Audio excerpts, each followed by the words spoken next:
intellectuels sur les plateaux de télévision c'est depuis un certain temps depuis que les grands intellectuels ont quitté les plateaux de télévision ci le débat bi law mais les intellectuels ont toujours occupé le débat des plateaux de télévision les universitaires ont toujours occupé le débat de télévision soo demee ba boo leen invité sax ñuy hésiter c'est parce que parfois fu ñu yóbbu curseur bi la c'est sur les débats de personnes donc pour man l'enjeu aujourd'hui l'intellectuel a besoin de production te lii c'est des moments de production intellectuelle il faut qu'on réfléchisse sur quelle constitution on veut pour le Sénégal constitution yi ñu ci amoon yëpp laisser aller la woon maintenant que bii dañu ni na nekk une constitution responsable et responsabilisée duñ ci dem moi je suis pour qu'on vote cette loi mu jàll constitution bi jàll ñu xool ban Sénégal la ñuy am pour man cette prise de position des intellectuels dama ko saluer tout comme les autres yi nga xamante ne prise de position contraire la ñu am nañu def aussi une production contraire ñu mën a lire à travers les lignes ñu mën a comprendre ba pare nag ñoom on a besoin de leur avis sur les plateaux de télévision les radios etc il faut qu'ils s'ouvrent aux journalistes aux hommes de médias pour que ñoom itamit ñu mën a participer ci débat public bi c'est pas que les députés du rek députés yi fan yi boo gisee députés yi la ñuy invité fu ne ñoom ñooy dem etc alors que leur charge parlementaire am na ci leneen lu mu leen mën a yóbbu mais que les intellectuels globalement des universités yu ñu xam parce que fii dafa bëri ay universités léegi Ziguinchor a ngi fii Saint-Louis mi ngi fii Dakar a ngi fii Bambey etc ñooñu aussi ñuy prêter main forte à la réflexion et à l'orientation intellectuelle pour que ñu enrichir le débat bi weesu na léegi un débat de personnes on parle de nation le Sénégal on parle de sous-région on parle de continent on parle des relations internationales donc pour man l'un dans l'autre on doit pouvoir apprendre de nos intellectuels à travers ces productions yu ñuy xaar ci ñoom loolu laa bëggoon wax ba pare saluer le courage intellectuel qu'ils ont pour faire cette sortie. Ok, on termine cette émission de Bonsoir Sénégal. Diori Dia ci yow laa jëm opposition bi donc en grande partie société civile bi suba nee nañ dañuy mobiliser wu foofu ca pencum ndaw réew mi parce que li député Pastef yi bëgg a amal ci jaay doole leen ko teg te duñu ko nangu te gënul ci réew mi alors cette mobilisation bi nga xamante ni ñoom nar nañ ko woote suba noo ko gisee ak position bi nga xamante ne te moom lañ am ñoom vis-à-vis tey jii nii de la démarche de l'initiative parlementaire menée par les députés de la majorité en l'occurrence les députés de Pastef. oui mobiliser def lan. jërëjëf nag dégg nga nag li ñu wax nag dégg nga nag li opposition bi wax ci lu ñu nar suba. dañuy société civile bi li ñu wax ci lu ñu nar suba. bu ñu leen ko autorisé dañuy dem taxaw buntu assemblée. moom koy autorisé oui ou non je sais pas mais ñoom daal woote nañ suba. waaw mais ca pencum ndaw réew mi. ah mais jàmmaarloo ak ñoom. jàmmaarloo bi du ci biti di ci biir la ñoom mën nañ leen autoriser ñu dem taxaw ne dañuy contre affaire bi après mais liggéey bi député yi def ci biir ba toll fii dañ leen ko teree def parce que ñi nekk ci biir tey nekk fa majorité li leen fa teg ak li tax ñu teg leen fa ñoom xam nañ ko dañ ko war a remplir ba mu mat sëkk loolu la du leneen ci suma ci sikk sàkk quoi non tu vois. Doy Abdoulaye, la mobilisation maa ngi ñëw. La mobilisation, on verra ce qui va se passer demain tout simplement.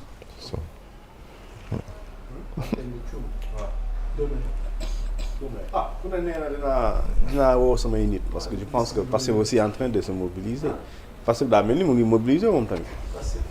dinañ effectivement c'est impératif ça dinañ mobiliser par rapport à quoi. mais di seen nit ñi leen bëgg a soutenir xam nga d'habitude bu ñuy woote loi wala ñuy dem lu ñu tuddee plénière seen militants yi dañuy ñëw ci tribune bi naturellement dañ fay ñëw donc ñooñu dañ fay ñëw en tout cas man toutes les fois ma gis ko et loolu ñii seetaan télé sax dañ ko yëg parce que des fois quand des fois le président de l'Assemblée dit bàyyi la ñuy yeggali kan lay waxal moo ñu ne ci kaw non ñooñu ne ci tribune bi donc ñooñu suba je dinañ fa dem pense que dugg ci biir assister affaire bi. Non, ak assister, je veux- ak def manifestation ci. non waxuma manifestation même manifestation est-ce que du rassemblement boobu. non la- manifestation kii boobu sax du loolu am c'est-à-dire que bu dee danoo sukkandiku ci xëy na baax parce que xaw ma ndax gouvernement bi ndax ànd na ci parce que ñoom bu dee ñoom ñoo war a tere rassemblement parce que ñoom dañuy ne sa autorisation ou sa autorisation. léegi loolu moo xaw a jaaxal nag foofu dañuy woo mais seen en militant. principe bu doon gouvernement bi dafa ànd ci loi bi ni par exemple bu une partie des Sénégalais contester loi bi pour mu dem buntu assemblée di taxaw boobu du am parce que foofu y a l'arrêté Ousmane Ngom qui interdit ces rassemblements là en centre-ville donc loolu da ngay gis ne tout de suite mënu nekk léegi nag ndax le gouvernement bi nga xamante voilà léegi nag gouvernement bi nga xamante ni ñoom ak Pastef position bi da ngay gis ne c'est contraire donc ñoom est-ce que dinañ mate ceux-là qui viennent pour dire le même posture que ñoom est-ce que dinañ ñëw est-ce que dinañ leen tere ñu dem foofu c'est intéressant ah parce que est-ce que honorable Babacar Baro dégg na est-ce que daa mel ni dégguma de waaw parce que gouvernement bi ak ñi nar a manifester waaw c'est extraordinaire c'est la première fois ñu bokk même xalaat léegi ñu dem assemblée nationale ñoom moom Pastef luy Pastef lu def ñoom la gouvernement bi àndul waaw te gouvernement bi moo war a génnee takk der yi pour ne bu naree nit mu mënee manifester ñu ne lu fi am léegi est-ce que gouvernement bi dina contrecarrer ñi nga xamante ni moom ngi xaar wàllu société civile ak wàllu opposition bi pour ñu dem soutenir parce que ko li opposition beeg société civile bi na ak lu gouvernement bi bëgg yëpp ñoo bokk gouvernement bi la waaw te d'habitude est-ce que dina la wax lu fi am gouvernement moo daan porter voilà c'est ça merci combat am bëgg amal dara askan wi ne ko dégg Je pense que, Vous je voulez pense l'attaquer, que, hein? je pense que, ya Moussa, waaw le débat ne doit pas. Non, en fait, le débat bi. man jàpp naa ne waruñu ko yóbbu foofu waruñu ko teg foofu. allez-y lu ci sa position Parce que l'Assemblée nationale quand même c'est une institution. on a tout vu avec l'Assemblée aussi Oui, Beaucoup de points. mais quoi qu'on puisse dire, l'Assemblée nationale est une institution qui a ses prérogatives. Tey lépp lu exécutif bi bëgg par rapport ak Assemblée nationale ñu ngi koy doxal ni ñu ko war a doxale ak ni ko yoon bëggee. Et c'est là où je voudrais rappeler en tout cas à l'exécutif pour que ñu jël toutes leurs dispositions pour l'intégrité d'abord physique des députés et de leurs biens. C'est extrêmement important. Karanga Parce que gis nañu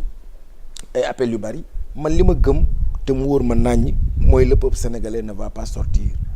par rapport ak ñoom seen bëgg-bëgg. loolu dafa leer non ñu ils ne peuvent pas mobiliser le peuple sénégalais.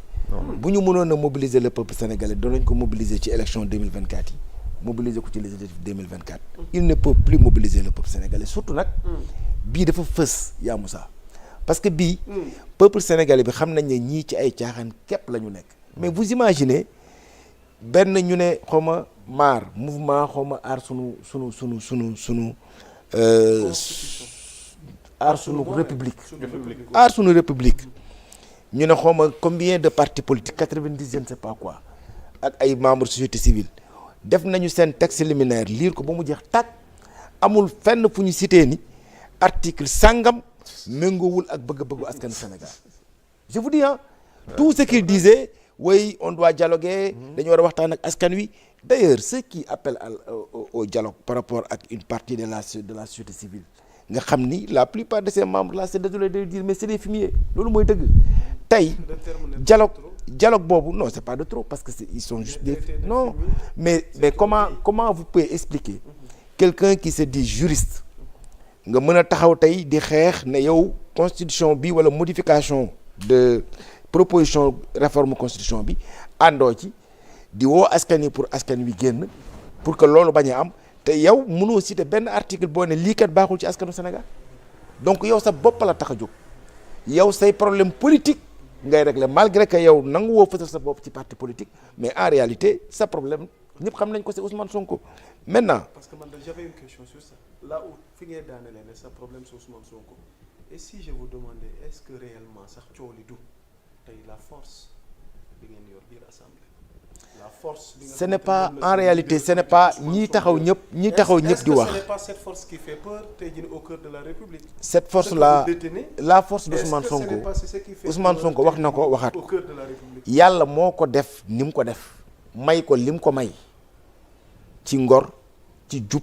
ci xam-xam ci bëgg réewam ci panafricanisme ci lépp la ko yàlla baaxal ci loolu moom mu reconnaître ko sante ko yàlla. tey bu fekkente ni nii loolu mooy seen problème am na ku ko wax mu xaw a reetaan lu nee na Ousmane Sonko même bu demoon cité kër góor gi ne dama bëgg a nekk chef de quartier ñëpp def coalition ne du ko fi nekk et c'est ça la vérité combien de fois nit ñi def des propositions de révision constitutionnelle yoo xamante ne nii mais bii nii ni mu jëlee en compte la préoccupation ak bëgg-bëggu askan wi mais demeewul woon noonu et pourtant personne n'en parlait mais tey gis nga kenn ku nekk ngi jóg di wax. ma daanalee ci benn rappel pour man bu am solo pour ceux qui appellent au dialogue naan dañu war a waxtaan dañu war a dialoguer gis nga le 28 mai au 4 juin 2025 le président de la République woote woon un dialogue sur le système politique bi ñu paree ñu jébbal président li nga xamante ne ni moom mooy les conclusions ci biir conclusion yooyu mu am ci loo xamante ne ni daanaka am na ci loo xam ne ñoom ñëpp dañ cee ànd mànkoo ànd ci li nga xamante ne nii moom mooy yenn propositions yi par la suite le chef de l'État a annoncé en conseil des ministres les réformes issues de ce dialogue là donc bu mu ko annoncé li nga xamante ne nii moom mooy la conclusion des réformes jël engagement ni dinañ ko jébbal assemblée nationale ci premier trimestre bu année 2026 est-ce que loolu am na yaa Moussa est-ce que gis ngeen exécutif bi jébbal ay proposition de loi par rapport ak lu dem ci loolu te lii tey ñuy wax nii muy la révision constitutionnelle mais loolu ci la bokkoon donc pour man jàpp naa ni Sénégal la ñu waroon dialogue yëpp dialogue nañ ko te heureusement que ces brillants intellectuels l'ont souligné par rapport ak seen texte bi ñu def depuis plus de 20 ans sénégalais yaa ngi dialogué fi ñuy xaar actuellement les élus ñi yàlla def ñu fal leen ñu am ay prérogatives askan wi di ñàkk ngir ñoom di jëriñoo li nga xamante ni moom mooy alalu askan wi mooy poser des actes yi nga xam ne moom moo tax askanu Sénégal fal leen donc jàpp naa ne assemblée nationale tey foofu lañ toll on a fait presque 2 ans li ñu war a teg comme jéego mu doonoon loo xam ne digg nañ ko askanu Sénégal dinañ ko teg matale ko ba mu mat sëkk. Maintenant j'en appelle en tout cas à la responsabilité de l'exécutif ñu jël leur disposition pour que la séance de demain puisse se dérouler en sérénité en toute quiétude nañ koy defee bañ fa àndee projet de loi ñu defee ko noonu bi nga xamante ne nii assemblée nationale les députés déposé nañu projet de révision de constitution ma daanalee ci benn mbir soo ma ko mayee et ça c'est un appel que je veux faire au président de la République je l'invite à écouter religieusement la conférence de presse bi mouvement MAR bi organisé mouvement Aar Sunu République déglu religieusement la conférence de presse que la coalition Diomaye a organisée aujourd'hui déglu aussi religieusement la conférence de presse organisée par le groupe parlementaire de Pastef les Patriotes il va comprendre aisément ñi nga xamante ni dañ koy pousse ci foo xamante ne ni gënul ci moom te gënul ci réew mi yaakaar naa ne li assemblée nationale di def actuellement ay prérogative am la li assemblée nationale di def mooy li ñu digoon askanu Sénégal pendant 10 ans li ñuy nekk di def actuellement nii dafa méngoo ak li nga xam ne moom mooy bëgg-bëggu askan wi na respecter li nga xamante ne ni mooy bëgg-bëggu askan wi ñu bàyyi assemblée nationale li mu war a def comme prérogative mu def ko bu subaa bu ñu voté loi bi ñu jébbal ko c'est à lui maintenant de choisir est-ce que dafay dem référendum wala est-ce que daf koy delloo assemblée nationale pour approbation donc loolu laa amoon ay kàddu yu ma ciy tëj. par rapport à la mobilisation. waaye yow Moussa li ma la waxoon la rek Sénégal bal du fi tàkk jàmm lañ fiy def suba le Sénégal ne va pas s'arrêter demain que chacun jël ses responsabilités suba foofu il n'y a pas place pour un rassemblement c'est les députés du peuple les représentants du peuple sénégalais ñoom la ñu convoqué pour naturellement ñu dem liggéey dañuy liggéey comme ni ñu koy defee tous les jours. qui va au boulot état moo war a sàmm sa karange ci boo jógee sa buntu kër ba nga yegg fa ba ngay liggéey ba nga wàcc ba booy ñibbi sa kër député yi suba dañ leen convoqué pour ñu dem liggéey bu ñu demee nag liggéey képp ku fa ñëw pour perturber les travaux police ak gendarmerie nañ leen téye wuli leen ba ñu yëgee foofu ñu bàyyi ñii ñu liggéey seen liggéey dëgg moo neex yàlla nekkuñu ci jamonoy époque yu yàgg yi maintenant nag Sénégal nanu xool lanu bëgg nan ko bëggee ak ña ko bëgg ñu ànd ak ñi nga xam ne lii yitteel ak tey doxal réew mi moo leen yor man de ci ñooñu lay taxaw kall-kallee nañu ba danoo sonn yaa ngi nii école tëj na xamuloo déwén sa doom ban école lay jànge dégg nga lim la wax le système éducatif est à perfectionner la santé est à perfectionner li des ci ndoddu askan bi dafa bëri te ñu war a taxaw ci seeni soxla mais di déglu le débat politicien boo xamante ni amul njëriñ pour askan bi soxlaawuñu ko la sérénité dans le débat le calme dans les actes et la responsabilité individuelle et collective loolu laa bëggoon a tëjee. jërëjëf Dia Seck tàggoo bu dul tàggatoo mën nañu mbégte ànd ak yow ci jotaay bonsoir. sant ak gërëm rek di soññ député majorité bi bu subaa li nga xamante ni moo tax vraiment askan wi jox leen majorité bi ngeen matal ko quoi loolu lañ leen di ñaan quoi di sant di gërëm di nuyu internet yëpp Sénégal 7 national ak diaspora. ñaari tey la ko tere. jërëjëf Thioune. doyen Abbas Sow. sant nañu bu baax. honorable Varo parce que moom saa soo ko woowee dina ñëw toog. di waxtaan. waaw man à chaque fois quand un invité vient sur un plateau dama koy décerner une mention spéciale.